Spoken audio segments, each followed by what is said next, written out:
नमस्कार, आपका central news में स्वागत है। मैं हूं कृष्णा चतुर्वेदी। आप देख रहे हैं हमारा खास कार्यक्रम नया भारत नई संसद।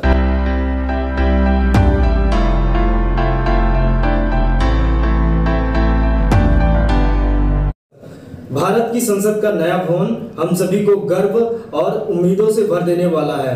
संसद की यह नई इमारत जन जन के सशक्तिकरण के साथ साथ राष्ट्र की समृद्धि और सामर्थ्य का प्रतीक है। इसको भारत के प्रधानमंत्री नरेंद्र मोदी ने 28 मई 2023 को उद्घाटन करके देश को समर्पित किया। इस भवन के निर्माण को लेकर जनता के बीच कई प्रश्न थे, जिनमें से एक था कि इस पार्लियामेंट बिल्डिंग को बनाने की क्या ज़रूरत थी। तो इसका जवाब है कि न्यू पार्लियामेंट बिल्डिंग सही मायने में भारत की पार्लियामेंट बिल्डिंग है, क्योंकि इसे भारत सरकार ने खुद अपने दम पर बनाया है। इसमें किसी भी दूसरे देश के साथ कोई मदद नहीं ली गई है।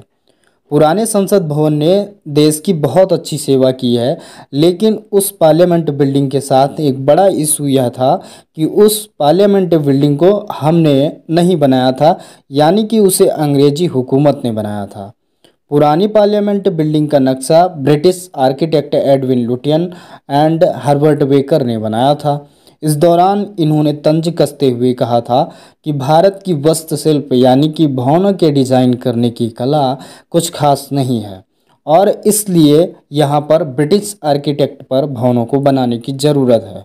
लगभग एक सदी के बाद भारत ने अंग्रेज़ों को अपनी वास्तुशिल्प के द्वारा इस तंज का जवाब भी दे दिया है। पुराने संसद भवन का निर्माण साल 1921 में शुरू हुआ था और 6 साल के बाद 1927 में यह बनकर तैयार हुआ।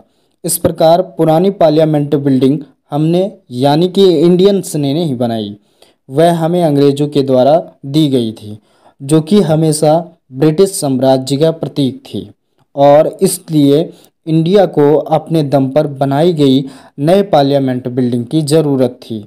इस भावनात्मक पहलू के अलावा कुछ अन्य महत्वपूर्ण बातें भी थीं, जिसकी वजह से न्यू पार्लियामेंट बिल्डिंग बनाने की ज़रूरत बढ़ चुकी थी। अंग्रेज़ों द्वारा बनाई गई संसद भवन की बिल्डिंग काफ़ी पुरानी हो गई थी। यही नहीं, यह दिल्ली जैसे बड़े सिस्मिक जोन में होने के बावजूद एर्थक्वेक प्रूफ नहीं थी।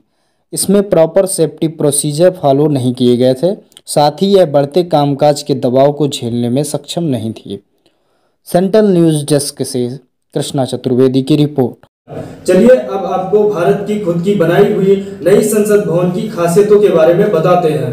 अत्याधुनिक सुविधाओं से लैस संसद का 4 मंजिला भवन 64,500 वर्ग मीटर में फैला है। संसद भवन में सुरक्षा के पुख्ता बंदोबस्त किए गए हैं।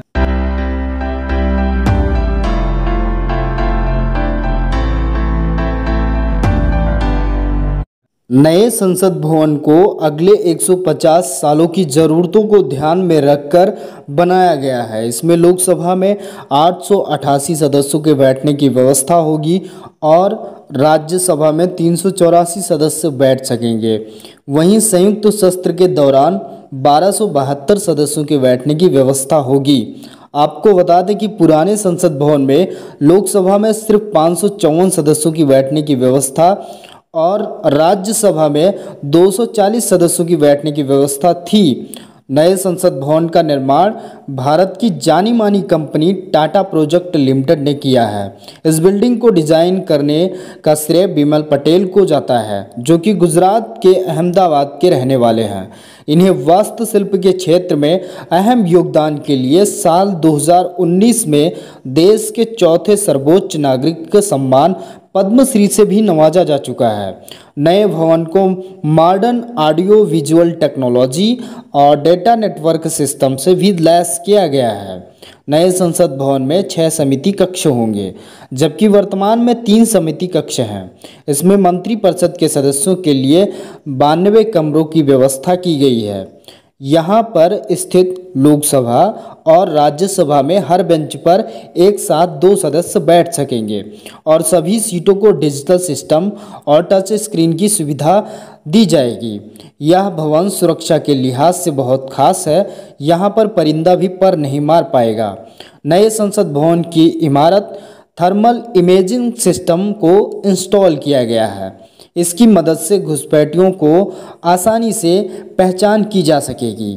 थर्मल इमेजिंग सिस्टम के साथ ही यहाँ पर 360 डिग्री सीसीटीवी कैमरे को लगाया गया है, जिसकी मदद से सुरक्षाकर्मी चप्पे चप्पे की निगरानी कर सकेंगे।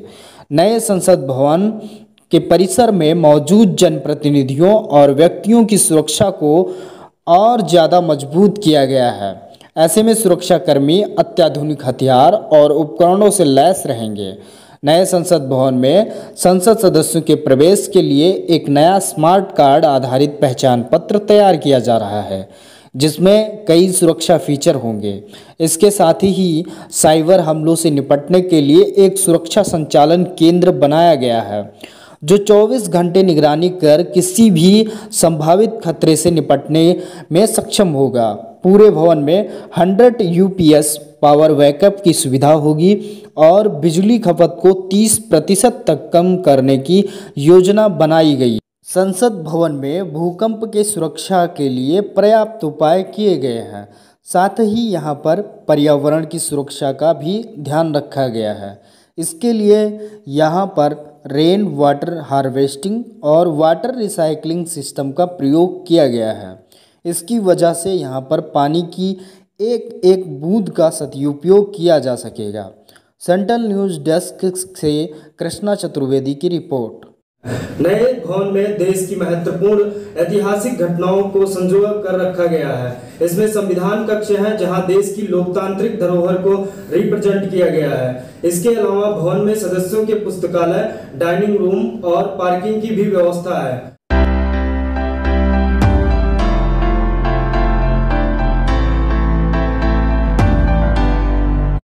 इस भवन की सुंदरता देखते ही बनती है। नई संसद में लोकसभा के डिजाइन का थीम राष्ट्रीय पक्षी मोर पर आधारित है। वहीं राज्यसभा का डिजाइन राष्ट्रीय फूल कमल यानी कि लोटस को प्रतिबिंबित करता है। राष्ट्रीय पेड़ वट वृक्ष की तर्ज पर कॉन्स्टिट्यूशनल हॉल एंड लाइब्रेरी को बनाया गया है। पार्लियामेंट बिल्डिंग के ऊपर नेशनल एम्बलम को स्थापित किया गया है, जो कि इंडिया के विश्व शक्ति के रूप में उभरते हुए नए एरा को रिप्रेजेंट करता है। आपको बता दें कि भारत का राज्य चिन्ह सारनाथ स्थित अशोक के सिंह स्तंभ की अनुकृति है।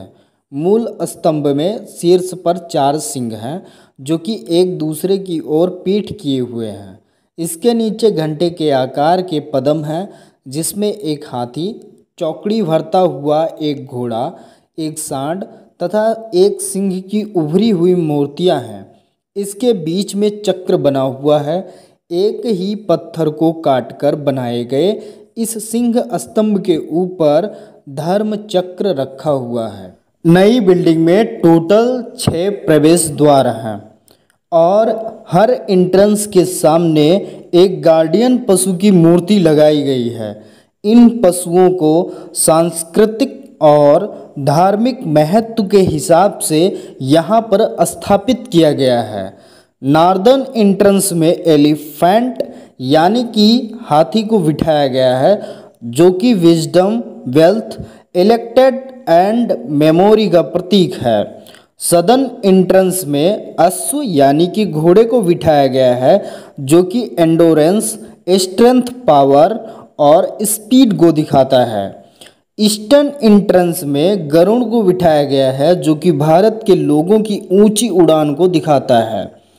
नॉर्थ एंट्रेंस में स्वान को दिखाया गया है, जो कि विजडम को दिखाता है, और बाकी एंट्रेंस में एक मकर यानी कि मगरमच्छ को दिखाया गया है, जो कि एकता का प्रतीक है।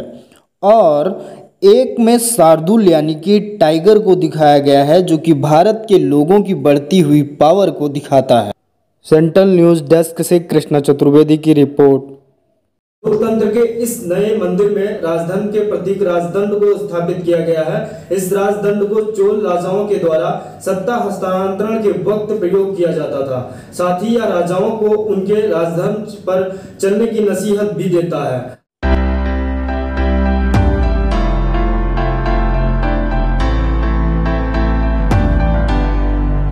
पार्लियामेंट बिल्डिंग में स्थापित राजदंड का प्रतीक सेंगोल है। इसका इस्तेमाल दक्षिण भारत के चोल राजवंश में किया जाता था।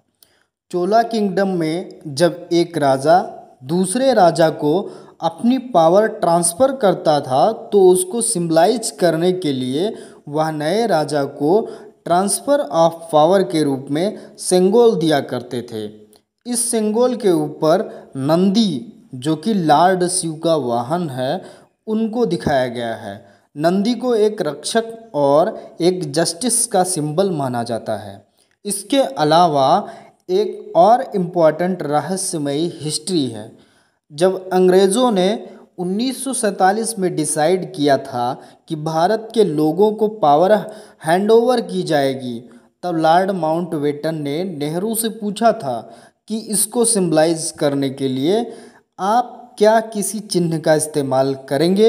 इसके लिए फिर नेहरू ने राजगोपालाचारी के सुझाव पर चोल वंश के सेंगोल का प्रयोग करने के लिए कहा, जिसे चोल शासक ट्रांसफ़र ऑफ पावर के लिए इस्तेमाल किया करते थे।